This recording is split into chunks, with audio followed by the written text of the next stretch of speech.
हमको। ये प्रेम से बैठे थे बड़े शांति से, वो मेरी गाड़ी आई, इनको कुर्सी हटानी पड़ी, थोड़ा डिस्टर्ब हुई। फिर उन्होंने मेरी ओर देखा, मैंने उनकी ओर देखा, मैंने उनको प्रणाम किया, उन्होंने हमको किया। मैं थोड़ा उनको देखकर मुस्कराया, वो भी हल्का मुस्कराए कि पहली पहली बार है, ज़्यादा मुस्कराओ तो भी खतरा है।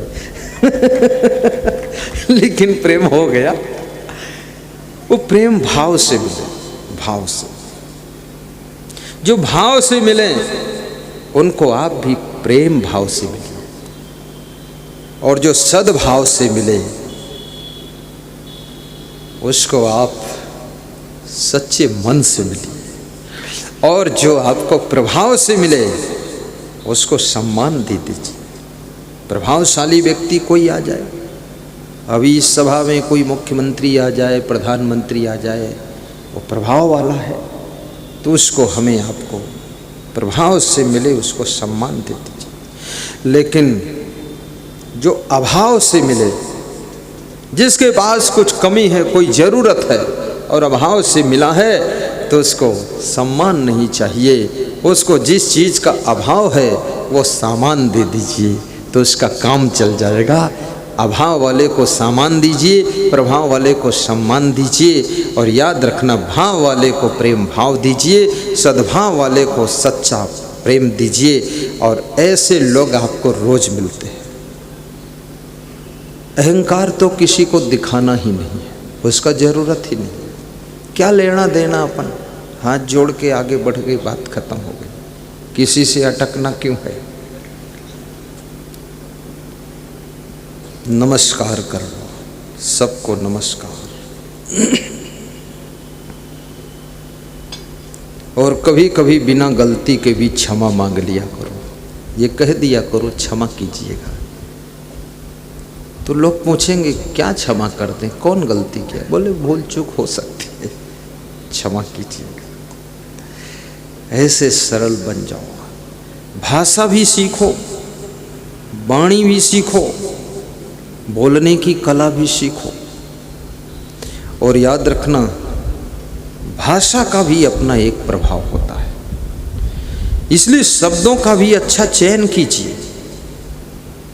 जैसे आपके घर में बहुत सा सामान है, अगर उसको जमा कर रखने की कला नहीं है तो सामान सब अस्त व्यस्त इधर उधर उल्लुल जुल्लुल पड़ा रहेगा।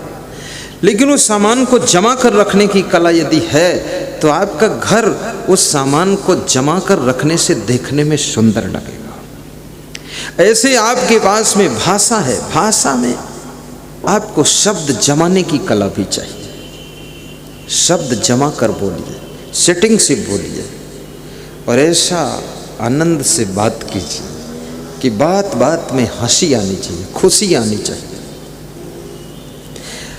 अभी मेरा इटौंजा में कार्यक्रम है लखनऊ के पास में 18, 19, 20 अक्टूबर को। तो वहाँ के आयोजक परसों मुझे मिलने के लिए आए हरदोई जिले के सत्संग में। राजू भाई और रामू भाई, सरजू भाई ये प्रवचन करवा रहे थे, वहाँ मिलने आए। तो उनके पिताजी ने कहा कि गुरुदेव आपका सत्संग मेरे बड़े बेटे ने पसंद किया है, फिर मेरे को भी पसंद आया है। और इसकी माँ ने कहा जब सबको पसंद है तो इनको बुला लो। शैलेंद्र अवस्थी है, मिश्रा है, शैलेंद्र मिश्रा जी मुख्य आयोजक, उनका बेटा सौरभ मिश्रा, पत्नी अनुपमा मिश्रा, छोटा बेटा भी बैठा था। तो उन्होंने कहा ये बड़ा बेटा है, ये बोला सर्विस करूंगा तो बंध जाऊंगा, इसलिए मैं बिजनेस करूंगा। तो बिजनेस कर रहा, और इसके साथ मैं भी इसी में बिजनेस कर रहा हूँ। बोले बड़ी उन्नति हुई गुरुदेव 2 ही साल में, और ये छोटा बेटा भी पढ़ता है।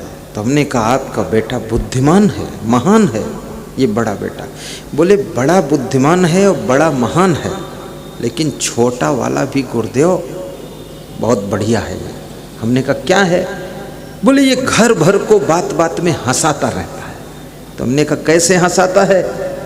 बोले इटौंजा में 40 किलोमीटर सब दिशाओं में पोस्टर होर्डिंग लगे हैं, उसमें मेरा फोटो है मेरी वाइफ का है, अनुपमा का, और बड़े बेटे का है, इस छोटे वाले का नहीं है। तो ये अपनी माँ से बोलता है, माँ तुम्हारा तो पूरा जलवा है टौंजा इलाके में, जिधर देखो फोटो लगाओ। तो माँ बोलती तू बड़ा हो जाएगा तेरा भी जलवा हो जाएगा। अरे बोले बड़ा होने में टाइम लगेगा, लेकिन तेरा जलवा तो देखने मिल गया। तो माँ खुश। तो ऐसी भाषा भी बोलो जो माँ खुश हो जाए, पिताजी खुश हो जाए और भाई बहन भी खुश हो जाए। ये बोलना भी सीखिए। आपकी वाणी से सबको थोड़ा हंसी भी आनी चाहिए।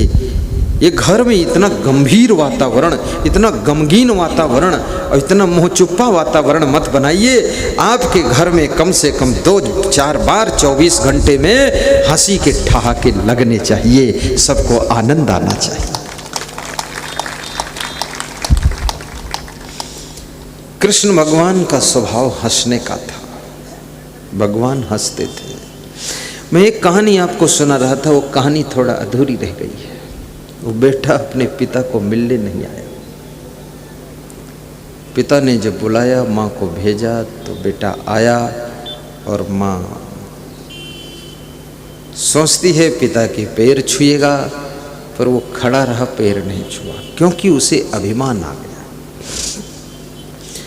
तो पिता ने कहा और सीख लो बेटा अभी। तो उसने कहा अब क्या सीखना है पिताजी, आप जो सिखाते हो, आपका चित्र 500 रुपये का बिका है, और मैं जो आपसे सीख कर गया उसका चित्र 700 का बिका है। अब आपके पास में सीखने से भी कोई फायदा नहीं, क्योंकि सिखाने वाला भी हमसे पीछे है। तो बाप ने आंसू पोंछ लिए अपनी आँखों के और कहा बेटा यही गलती मैंने अपने बाप से किया था। मेरा बाप भी मुझको सिखा रहा था, और मेरे पिता के चित्र 300 रुपये के लास्ट बिकते थे, और मैंने सीखा तो मेरा चित्र पहले 100 का बिका, फिर 200 का बिका, फिर 500 का बिका, और जिस दिन से 500 का बिका उसी दिन से मैंने सीखना बंद कर दिया। तो मैं 500 पर अटक कर रह गया, और तेरा 700 का बिका है, तूने भी सीखना बंद कर दिया तो तू भी 700 पे अटक कर रह जाएगा। मैं चाहता हूँ तेरा चित्र 1700 का बिके, तब मुझे बहुत ज़्यादा खुशी हो।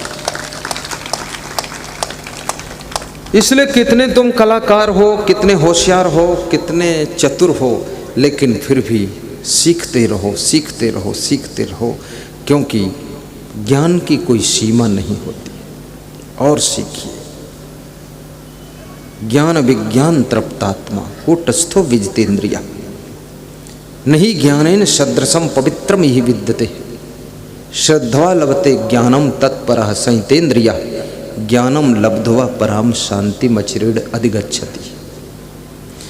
श्री कृष्ण कहते हैं अर्जुन, ज्ञान जिसको प्राप्त होता है उस व्यक्ति के पास में संयम और नियम मजबूत होने लग जाते हैं। उसका मन, उसकी इंद्रियां बस में होने लग जाती, डगमगाता नहीं।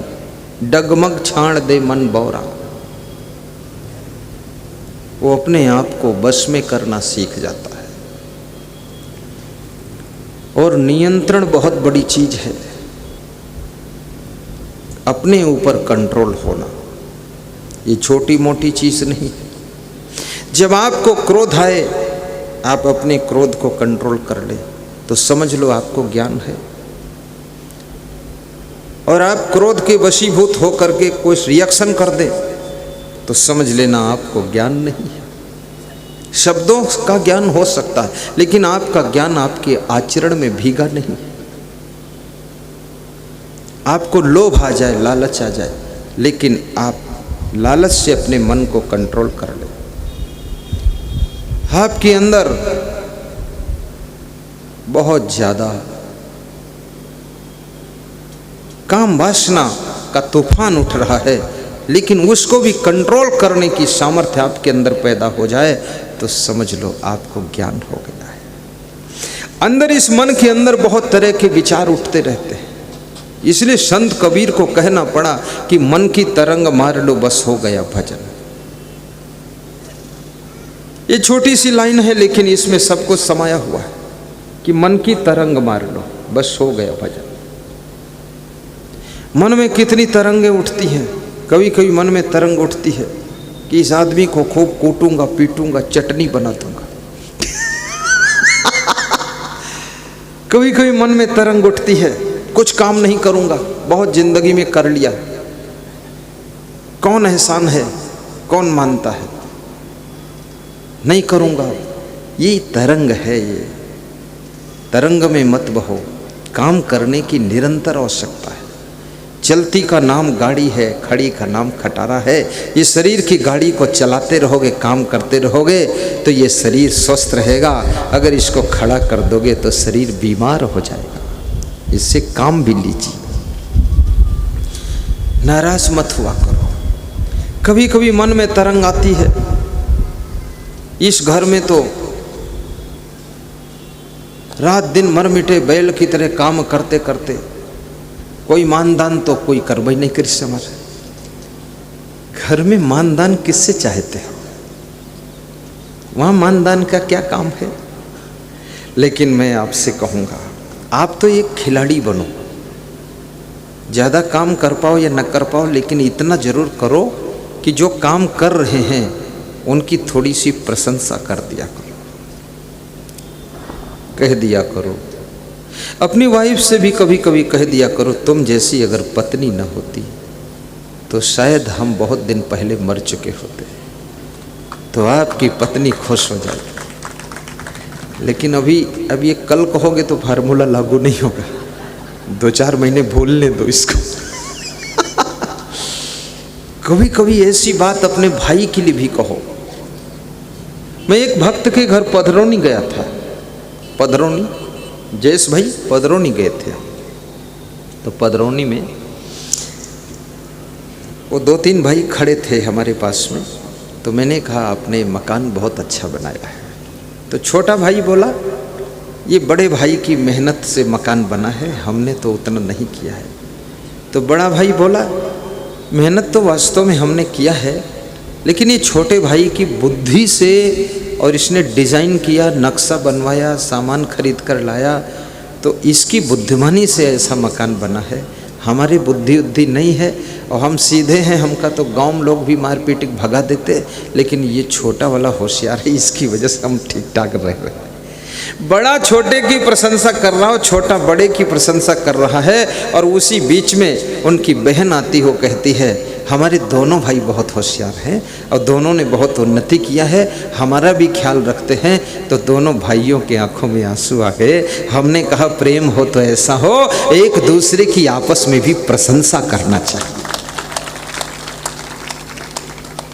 मनुष्य कितनी ही मेहनत किया हो, लेकिन 2 शब्द प्रशंसा के मिल जाते हैं तो दिल भर जाता है। इसलिए भगवान राम ने हनुमान जी की बहुत प्रशंसा किया था। रघुपति की नहीं बहुत बड़ाई, थोड़ी नहीं बहुत बड़ाई किया था हनुमान जी की। तब हनुमान जी बहुत बड़े बड़े काम कर पाए थे। तभी द्रोणागिर पहाड़ उठा लाए, लंका में अकेले गए, आग लगा। अभी तुमसे रात में कोई कह दे कि मरघट पर अकेले जाओ तो तुम डर जाओगे। अब लंका में अकेले भेजा जाए तो तुम्हारा तो हार्ट अटैक बीचे में हो जाए, वहाँ पहुँचोगे ही नहीं, डर के मारे कि इतने राक्षस मिलेंगे क्या होगा। लेकिन हनुमान जी को राम के प्रेम का इंजेक्शन मिल जाता था। हनुमान जी की रीछ भालू बानरों की सेना ने भी प्रशंसा किया था। कोई नहीं जानत है जग में कपि संकट मोचन नाम तुम्हारो। ऐसी ऐसे प्रशंसा की पंक्तियां गा गा करके हनुमान जी को बजरंगबली बना दिया, और बजरंगबली ने बहुत बड़ा काम करके दिखा दिया। इसलिए प्रशंसा भी करना चाहिए था। कभी कभी अपनी बेटी की भी थोड़ी प्रशंसा करो, क्योंकि प्रशंसा से भी लोग अपनी लाज मर्यादा में रहते हैं। सम्मान भी मनुष्य को बहुत बांध कर रखता है। कभी कभी अपमान भी सुधारता है, कभी कभी ठोकरें भी सुधारती हैं, लेकिन कभी कभी सम्मान भी आपको जीने की कला सिखा जाता है। इसलिए हर स्त्री को चाहिए अपने पति की भी थोड़ी प्रशंसा कर दिया करे, कभी कभी, रोज नहीं। रोज करोगे तो वो समझ जाएगा इनकी आदत ही ऐसी है।